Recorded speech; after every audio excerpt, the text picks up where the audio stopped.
Welcome to Occult Mysticism, your gateway into spiritual depths.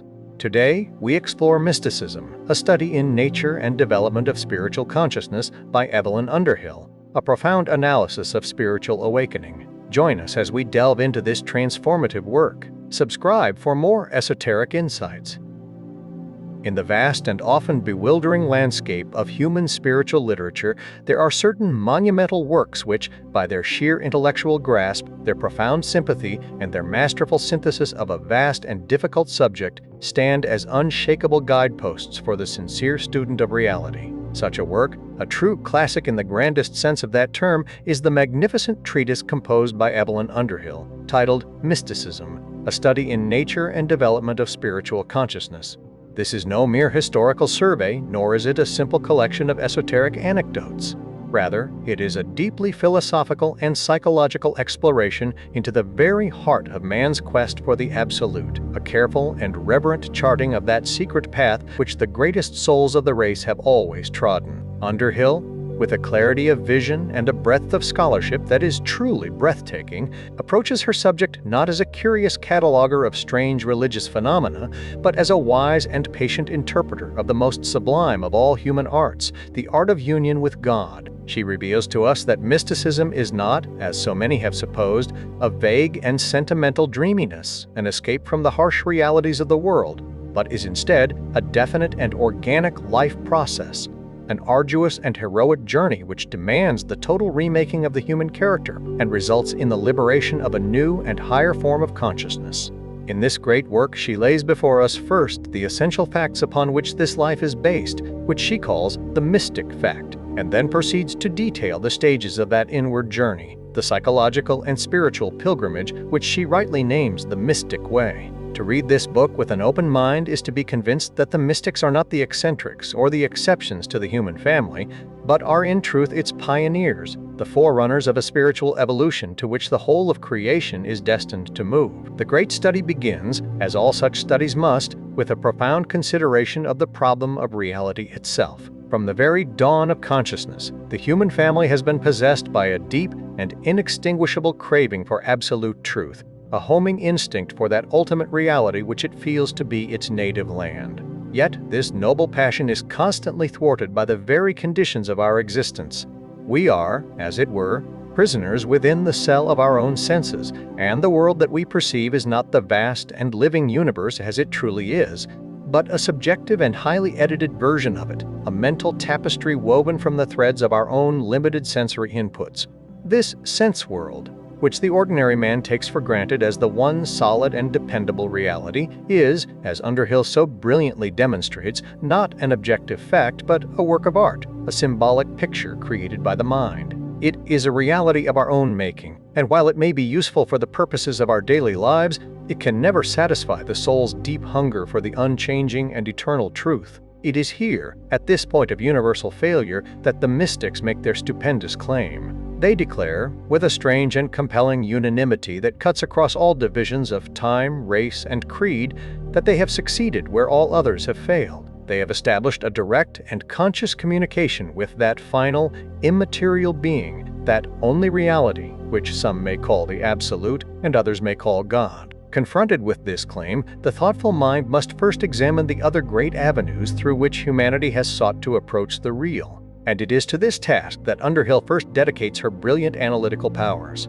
She considers first the philosophy of naturalism or naive realism, the common-sense standpoint of the practical man, which simply states that the world we see is, more or less, the world that is there. This comfortable creed, however, she quickly demolishes by a simple but profound analysis of any common object of perception. A humble brick, when examined, dissolves into a whirling dance of atoms, a convention of the mind. Its apparent solidity and its color are but sensations within our own consciousness, not qualities inherent in the thing itself.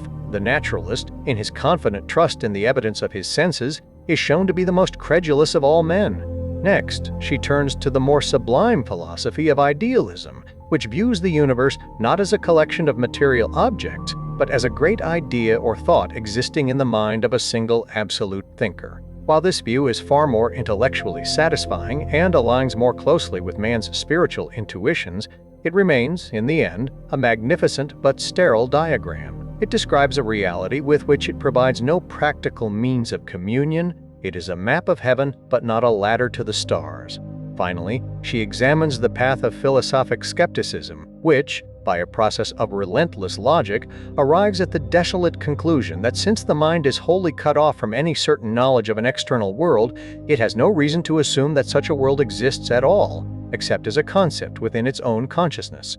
This is the bleak and unavoidable terminus of pure reason left to its own devices, a nihilistic abyss from which the only escape is an act of faith, a trust in that innate and irrational human instinct for a real which lies beyond the reach of thought. It is from this landscape of philosophical ruin that the mystic path emerges, for the mystic is one who insists that there are other and more valid modes of knowing. Underhill points out that certain profound and universal human experiences, namely those connected with religion, with suffering, and with beauty, are utterly inexplicable from a merely materialistic standpoint.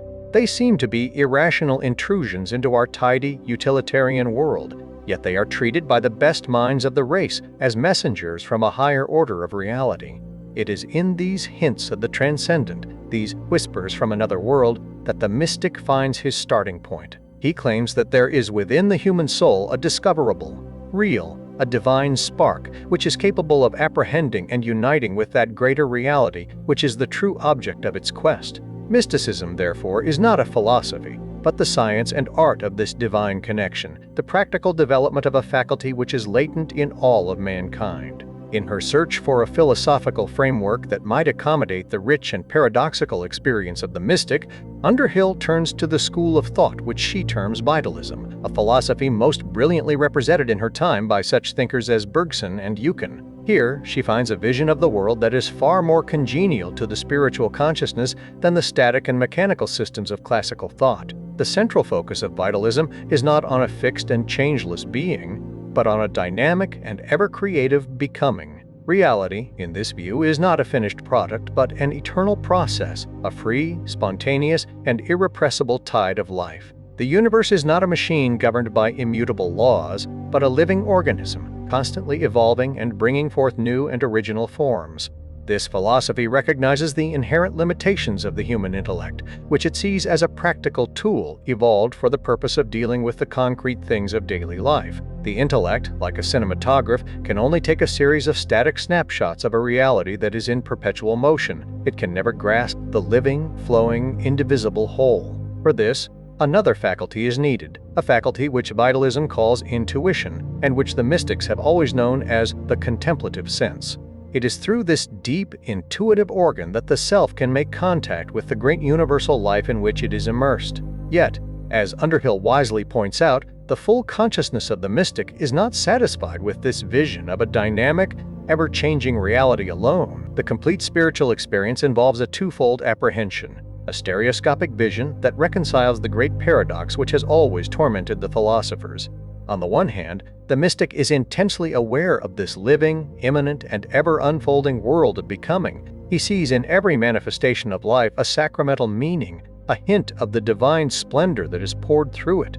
On the other hand, he also attains to a direct perception of the Absolute as pure being, the utterly transcendent and changeless one, the eternal rest in which all striving finds its end. The great mystic does not choose between these two aspects of reality, he experiences both. He solves the ancient riddle not by logic, but by life. He perceives, in a single, all-embracing act of consciousness, the dynamic world of becoming resting upon the calm and silent bosom of the world of pure being. This brings us to the psychological machinery by which such a sublime and paradoxical vision is attained. The quest of the human spirit for reality, Underhill explains, is driven by two fundamental and often conflicting desires, the desire of the intellect to know and the desire of the heart to love. While philosophy has traditionally given primacy to the intellect, both classical and modern psychology, as well as the unanimous testimony of the mystics, affirm that it is feeling and will, the outgoing, energetic powers of the soul, which are the true engines of all great human achievement. It is the heart, not the brain, that leads us to the absolute. The reasoning faculty is but a skilled and often arrogant servant. The true master is that deep, conative urge which we call love. But this is not to speak of the normal, surface consciousness alone, for that consciousness, trained as it is to deal with the world of sense, is but the outermost layer of a far deeper and more mysterious personality. In what the old mystics called the fund or bottom of the soul, there lies a hidden transcendental sense, a divine nucleus or spark, which is the true organ of our spiritual life. This is the point of contact between our finite being and the infinite divine life in which we are immersed. It is the business of the mystical education to bring this dormant faculty out of the hiddenness, to allow it to emerge into the field of consciousness, and to remake the entire personality around this new and higher center. The specific art by which this is accomplished is the art of contemplation. This is a psychic process, a deliberate act of introversion, by which the mystic learns to shut the gateways of the senses and turn his attention inwards, to that silent inner world where the transcendental self can at last be heard. This shift in the field of consciousness, this deliberate choice of one's universe, is the key to the entire mystical process. It is not an escape from life, but an entrance into a life that is more real, more intense, and more profound. Having established this psychological framework, Underhill proceeds to define the essential characteristics of true mysticism, distinguishing it once and for all from its many counterfeits. She draws a sharp and illuminating contrast between mysticism and magic, which she presents as the opposite poles of the transcendental consciousness. Magic is the path of the intellect, individualistic, aggressive, and acquisitive. It seeks to gain power over the supersensual world, to command its forces, to satisfy the self's transcendental curiosity. Mysticism, on the other hand, is the path of the heart, non-individualistic, humble, and self-giving. It seeks not to get, but to give, to surrender the little, separated self in love to the one eternal and ultimate object of love. From this fundamental distinction, she derives four great marks by which true mysticism may always be known. First, it is active and practical. It is not a philosophical opinion, but an organic life process, a formidable undertaking which the whole self performs. The mystic is not a theorist who talks about the absolute, but an adventurer who journeys to it.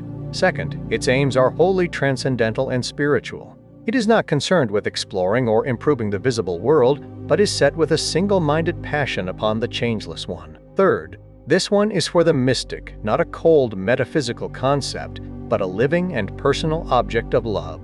The driving power of the entire quest is this ardent, outgoing, and generous passion of the heart. Fourth, the attainment of union with this one is a definite psychological experience. It is not a vague feeling or a pleasing intuition, but the result of an arduous spiritual process, the so-called mystic way, which entails the complete remaking of the character and the liberation of a latent form of consciousness, culminating in that state of perfect and loving equilibrium which is called the unitive life. The mystic, setting out upon this arduous journey, requires a map for his guidance, and this map is most often provided by the framework of a great religious tradition. Underhill argues, with deep historical insight, that it is Christian theology which has provided the best and most adequate map for the spiritual adventurer of the West. This is not because of any exclusive claim to truth, but because its central doctrines are uniquely fitted to accommodate the rich and paradoxical experience of the mystic. In the doctrine of the Trinity, the contemplative finds a formula which reconciles the two great ways in which he apprehends the absolute. The transcendent, unconditioned Father corresponds to his vision of pure being, the divine dark or fathomless abyss.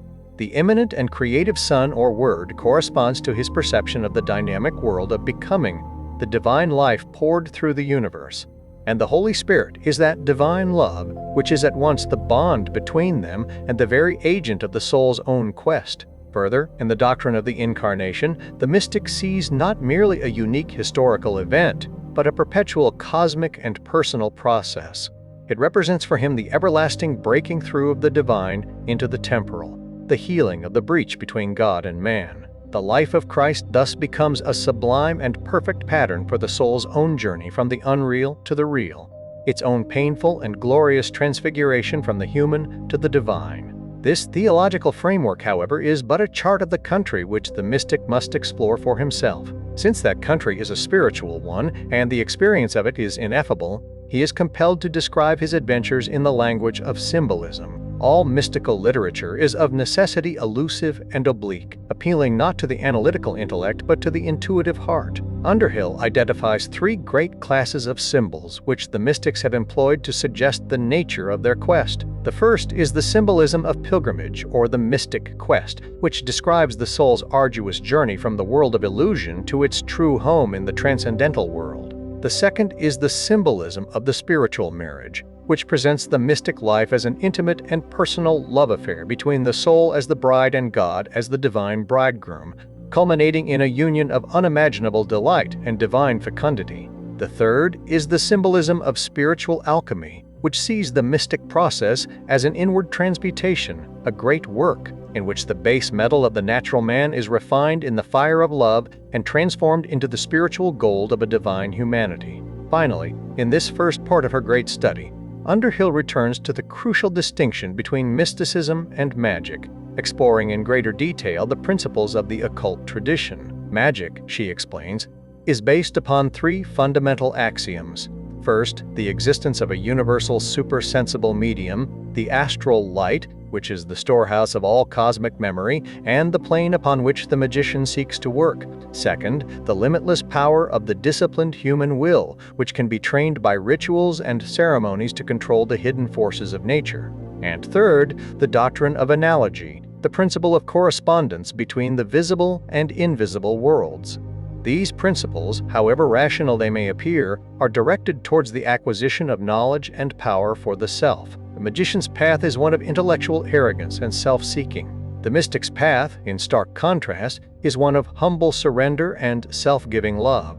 Even when the outward forms of religion, such as ceremony and ritual, seem to employ magical elements to appeal to the human mind, their true purpose is to lead the soul to a state of purity where it may be taught directly by God. The work of the Church, she concludes with profound insight, ends where the direct and personal knowledge of God begins. Having thus established the philosophical, psychological, and theological foundations of the mystic fact, Evelyn Underhill turns in the second part of her work to a detailed examination of the mystic way itself, that organic developmental process through which the human spirit moves towards its consummation in the absolute. This journey, she explains, is not a straight line but a spiral ascent, characterized by a series of strong and often painful oscillations between states of pleasure and states of pain. Rejecting the traditional threefold division of the way into purgation, illumination, and union as too simplistic, she proposes a more nuanced five-stage model which more accurately reflects the complex and varied experience of the great contemplative. The first of these stages is the awakening of the self to a consciousness of divine reality. This is an experience akin to a profound conversion, a sudden and often abrupt shifting of the field of consciousness from the little world of the ego to the vast and splendid universe of God. It is usually preceded by a long period of subconscious restlessness and inner turmoil,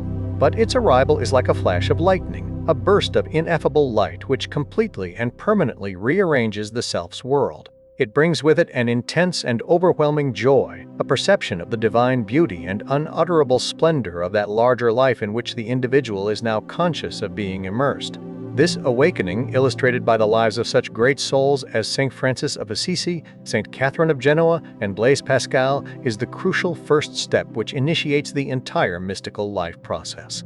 The ecstatic joy of the awakening is inevitably followed by a painful reaction. The self, having had a fleeting vision of absolute perfection, is now thrown back upon itself and becomes acutely and bitterly aware of its own finiteness and imperfection. It perceives the enormous gulf that separates it from the reality it now adores, and is spurred by a passionate desire to bridge that gulf, to get rid of all those elements of its own character which are not in harmony with the real. This begins the second stage, the purgation of the self, which Underhill describes as a process of painful adjustment and character building. It has two essential aspects. The first is negative, detachment, or the stripping away of all those superfluous attachments, desires, and habits which dissipate the soul's energy and chain it to the world of illusion. Its inner reality is inward poverty, a state of complete freedom from the tyranny of possessions, whether material or mental. The second aspect is positive, mortification, or the active and often painful remaking of the permanent elements of character in the interests of the new spiritual life. This is the difficult process of killing the old Adam, the self-regarding ego, so that the new man, the Christ-like self, may be born and grow. It often involves the deliberate embrace of suffering and difficult tasks, not for their own sake, but as a form of spiritual gymnastics, a way of strengthening the will and establishing new habits of selfless love. When the self, through this arduous discipline, has become detached from the things of sense and has acquired those virtues which are the ornaments of the spiritual marriage, it enters upon the third great stage of the way, illumination. This is the first mystic life, a state of equilibrium and happiness in which the joyful consciousness of the transcendent order returns in a new and more stable form. The mystic now has a firm foothold in the spiritual world. He is no longer a mere visitor, but a citizen. Underhill identifies three main characteristics of this illuminated state. First, there is a joyous apprehension of the Absolute, a constant and loving consciousness of the presence of God, which is not a metaphor but a sharp and concrete perception. Second, this clarity of vision extends to the phenomenal world. The physical senses themselves seem to be heightened, and the mystic perceives an added significance, a radiant beauty and a profound reality in all natural things. He sees, in a very literal sense, God in all and all in God. Third, the energy of the transcendental self is enormously increased and may manifest itself in such abnormal psychic phenomena as auditions, visions, symbolic dialogues, and automatic writings.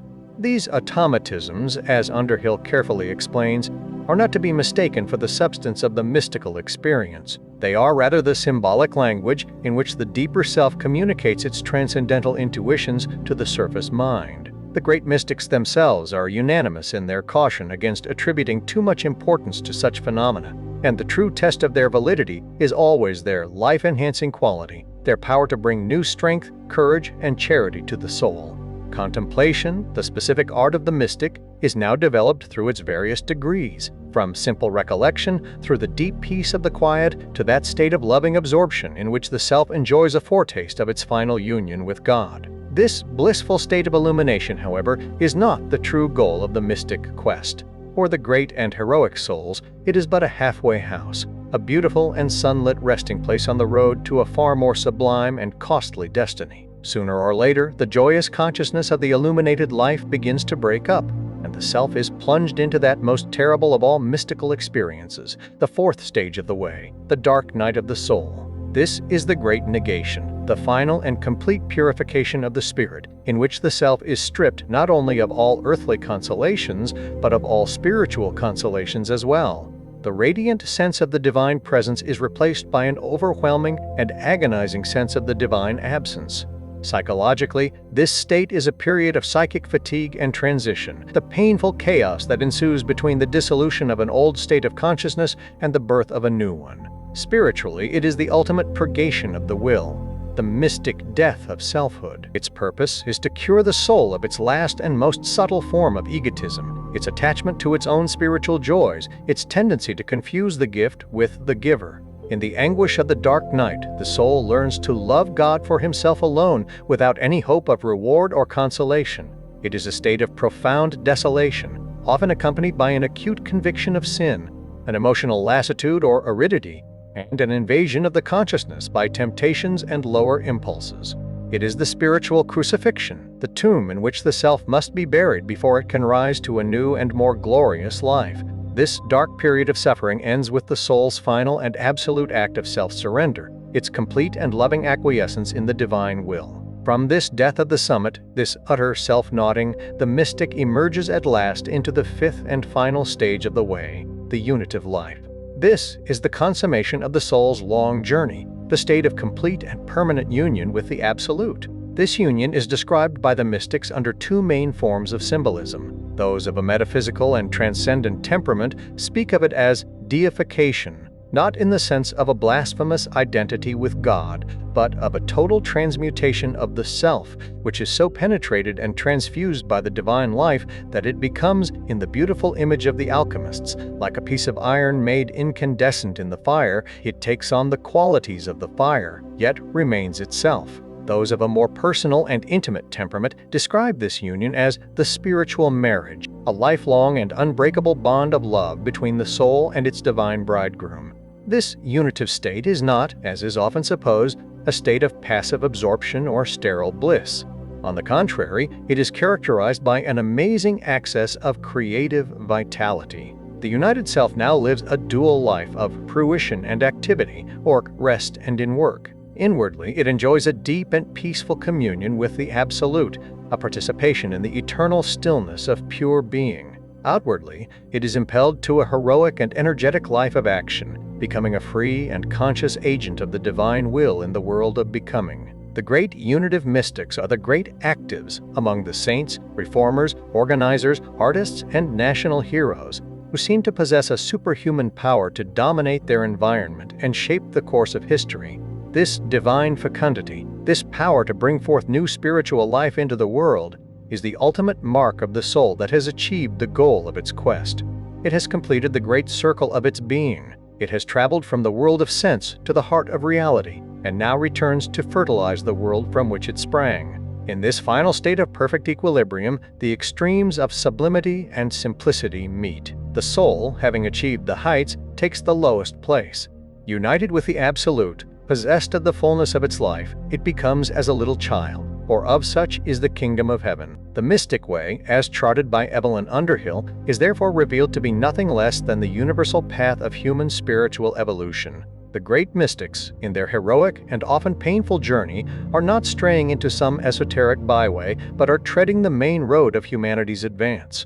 They are the pioneers of our race, showing us, in the glorious unfolding of their own consciousness, the latent possibilities that lie within us all. Every human soul that awakens to a sense of a reality which transcends the painted veil of the sense world, whether that awakening come through the channels of art, of science, of philosophy, or of love, is set upon a path which follows, in its own small measure, the same organic laws of growth. The mystic adventure is our adventure. Their attainment is the earnest money of our own eternal life. They are our ambassadors to the Absolute, and the tidings which they bring back, stammered and inadequate though they may be, are of a country which is our true home. They have run on before us, urged by the greatness of their love, and have shown us that the destiny of the human spirit is not a lonely and self-regarding bliss, but a free and conscious participation in the joyous travail of the universe, its mighty pilgrimage back to the heart of God. The story of that spirit, like the story of the cross, ends in a garden, a place of birth and fruitfulness, where life, new, unquenchable, and ever lovely, comes to meet the triumphant soul with the dawn. Thank you for exploring Mysticism by Evelyn Underhill with Occult Mysticism. Share your reflections below and connect with our community. Like, subscribe, and tap the bell for more spiritual wisdom. Until next time, keep expanding your consciousness.